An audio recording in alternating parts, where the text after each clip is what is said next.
Now, the rest of the story. Ben Franklin was a brilliant man. Invented the Pennsylvania fireplace, discovered polarity in electricity, invented the lightning rod, discovered the cooling effect of evaporation, charted the Gulf Stream, and he invented bifocal glasses. And he did all of that in his spare time. Ben Franklin, as I say, was a brilliant man. So why during the American Revolution did the American colonists reject his secret weapon?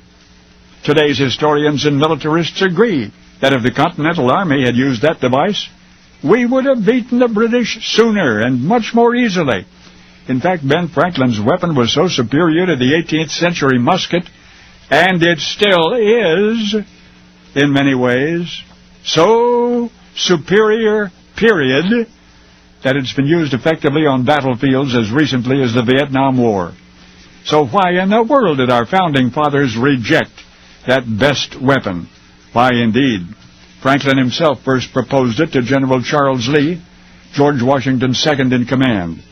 In a letter to Lee, Franklin outlined the advantages, and Lee in turn passed the proposal along to a committee on munitions appointed by the Continental Congress. Military strategists were consulted, and it's there that Ben's better idea died. Ben Franklin was right, you know. From the objective perspective of modern military know-how, we see that his weapon was vastly preferable to the common, badly bored musket of his era. For example, the musket was inaccurate at 100 yards. Ben's weapon was accurate up to 150 yards. And while the musket was entirely ineffective at 200 yards, Ben's weapon was deadly at the same distance. There was also the time-consuming clumsiness of loading the old muskets, tamping the powder and the wadding and the ball and so forth. Consequently, Ben's weapon could fire 4 times faster, and otherwise, muskets and their ammunition were hard to come by. Heavy, therefore difficult to transport. Sometimes they discharged, and sometimes they did not. And even when they did, you could never depend on a musket ball to take a man down. But Ben Franklin's weapon solved all of those problems. At the same time, it was more devastating psychologically to one's enemy. So why did the Continental Congress turn Ben down? The advice of those strategists, presumably those experts whose military wisdom was most respected, they, you see, were inexplicably enamored of the old musket. They counseled against Ben Franklin's idea, even though today we realize he was right.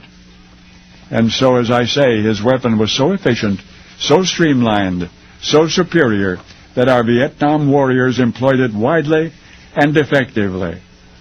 So during our Revolutionary War, there was just that one group of respected combat strategists who did not see the advantage of Ben's secret weapon, even though they, the Native Americans, had invented it.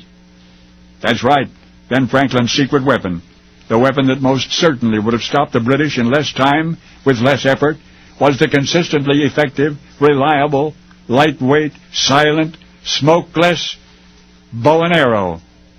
And now you know the rest of the story.